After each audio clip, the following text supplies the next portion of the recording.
좋은 아침입니다. 열왕기상 7장 1절에서 22절 말씀 보도록 하겠습니다. 1절 솔로몬이 자기의 왕궁을 13년 동안 건축하여 그 전부를 준공하니라. 2절 그가 레바논 나무로 왕궁을 지었으니 길이가 100규빗이요 너비가 50규빗이요 높이가 30규빗이라. 백향목 기둥이 4줄이요 기둥 위에 백향목 들보가 있으며. 3절 기둥 위에 있는 들보 45개를 백향목으로 덮었는데 들보는 한 줄에 15이요. 4절 또 창틀이 3줄로 있는데 창과 창이 3층으로 서로 마주 대하였고. 5절 모든 문과 문설주를 다 큰 나무로 네모지게 만들었는데 창과 창이 3층으로 서로 마주 대하였으며. 6절 또 기둥을 세워 주랑을 지었으니 길이가 50규빗이요 너비가 30규빗이며 또 기둥 앞에 한 주랑이 있고 또 그 앞에 기둥과 섬돌이 있으며. 7절 또 심판하기 위하여 보좌의 주랑 곧 재판하는 주랑을 짓고 온 마루를 백향목으로 덮었고. 8절 솔로몬이 거처할 왕궁은 그 주랑 뒤 다른 뜰에 있으니 그 양식이 동일하며. 솔로몬이 또 그가 장가든 바로의 딸을 위하여 집을 지었는데 이 주랑과 같더라. 9절 이 집은 안팎을 모두 귀하고 다듬은 돌로 지었으니 크기대로 톱으로 켠 것이라. 그 초석에서 처마까지와 외면에서 큰 뜰에 이르기까지 다 그러하니. 10절 그 초석은 귀하고 큰 돌 곧 10규빗 되는 돌과 8규빗 되는 돌이라. 11절 그 위에 크기대로 다듬은 귀한 돌이 있고 백향목도 있으며. 12절 또 큰 돌뜰 주위에는 다듬은 돌 3켜와 백향목 두꺼운 판자 1켜를 놓았으니 마치 여호와의 성전 안뜰과 주랑에 놓은 것 같으라. 자, 읽었던 1절부터 12절까지의 내용은 이제 성전 완공 이후에 이제 완공하게 되는 솔로몬의 궁전과 또 그가 애굽 공주를 위해서 따로 지어준 궁전에 대한 이야기입니다. 솔로몬은 궁전을 짓는데 13년을 소요하였습니다. 성전을 짓는데 7년까지 치면 20년이 건축공사에 이제 사용이 된 것입니다. 그가 통치 기간이 40년인데 20년이 이렇게 건축을 위해서 사용되어진 것, 이것은 사실은요, 좀 과하다는 것을 우리가 알 수 있습니다. 또 지금 궁전을 위해서 사용된 재료들에서 가장 많이 나온 표현이 무엇이냐고 하면요, 성전 안뜰과 낭실에 사용한 것과 동일한 것이 사용되어졌다는 것입니다. 어쨌든 백향목을 재료로 삼고 또 모두 귀한 돌을 다듬은 것 다 이렇게 완성해서 이렇게 탁탁 붙이는 이런 방식으로 성전을 지었다, 이렇게 이야기하고 있는데요. 이렇게 화려하고 이렇게 긴 건축공사를 하게 되면 어떻게 될까요? 사실은 시간이 지날수록 점점 더 강제 노역은 많아지게 되고요. 이와 같은 지나친 이제 노역과 또 왕의 지나친 사치는요, 결국 훗날의 왕국 분열의 직접적인 원인이 된 것을 보게 됩니다. 하나님께서 그 놀라운 지혜를 주셨는데 이렇게 뭐랄까요? 그 지혜를 자신의 쾌락을 채우기 위해서 사용되어지고 또 바로의 공주를 비롯해서 수많은 처첩들을 위해서 사용하면서 변질되어지고 있는 안타까운 모습을 보게 됩니다. 어쨌거나 그는 뭐랄까요, 건축을 통해서 어떤 만족을 얻으려고 했던 것 같아요. 완전하고 새로운 어떤 건축물들을 통해서 뭐랄까요, 자기의 그 머리와 또 자기의 이런 것들을 다 이렇게 동원했던 것 같습니다. 하지만 전도서에 보면요, 이와 같은 건축에 대해서 무엇이라고 이야기했냐면 그것을 통해서 그의 심령이 조금도 채워지지 않았다고, 헛되다고 이야기하고 있음도 보게 됩니다.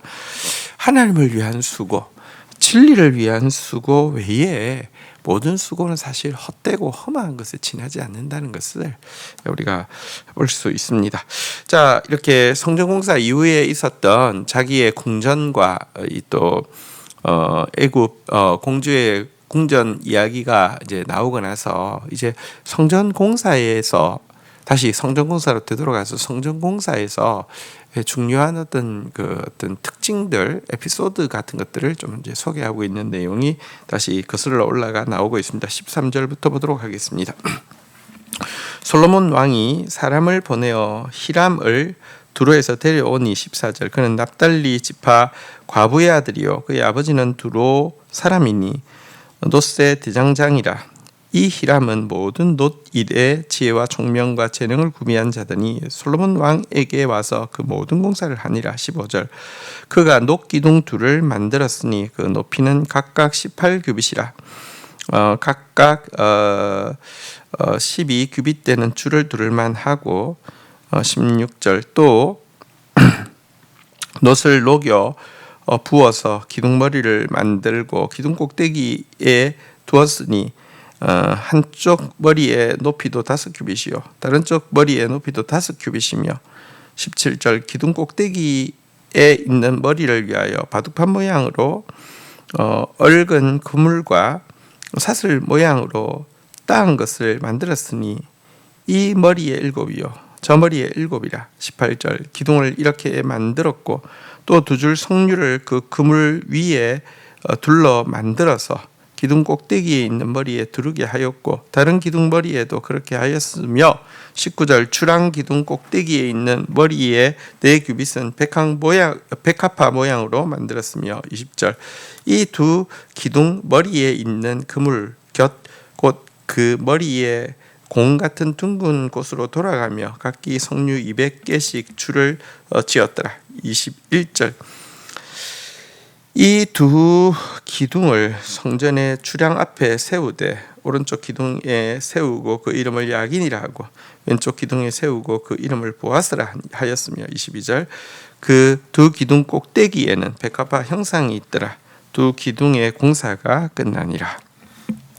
자, 이제 읽었던 내용에는 솔로몬 성전에서 아주 대표적인 조형물에 대해서 좀 소개하고 또 그 조형물을 만든 사람에 대해서 소개하고 있습니다. 먼저 조형물을 만든 사람 히람은요, 납달리 과부와 두로 사람 이제 이 결혼해서 낳은 아들, 그러니까 혼혈이라고 이야기를 하고 있는데 이 히람이 놋을 다루는 일에서는요 타의 추종을 부러워하는 사람이어서 솔로몬이 그에게 이 성전에 놋으로 된 제품들을 만드는 모든 일들을 부탁했고요. 그가 만든 것 중에서 최대 걸작이 이 두 놋 기둥이다라고 이야기를 하고 있는 부분입니다.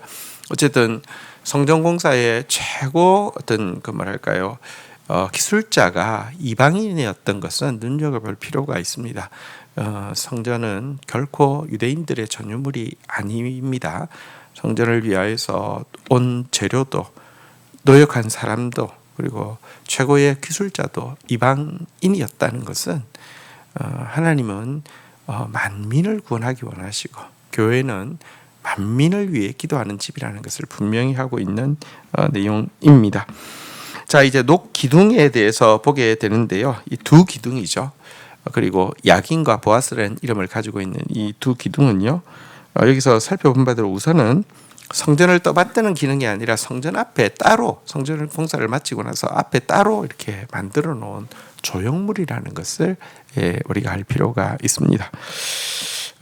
이것은 그 이름에도 나오고 있는데요. 야긴 보아스인데 야긴은 주께서 이렇게 세우신다라는 뜻이고요. 보아스는 주의 힘으로 보존하신다라는 뜻인데요. 다시 말하면 성전을 인간이 세울 수도 없고 인간이 보존할 수 없습니다. 주님이 세우시고 주님이 보존하신다는 것입니다.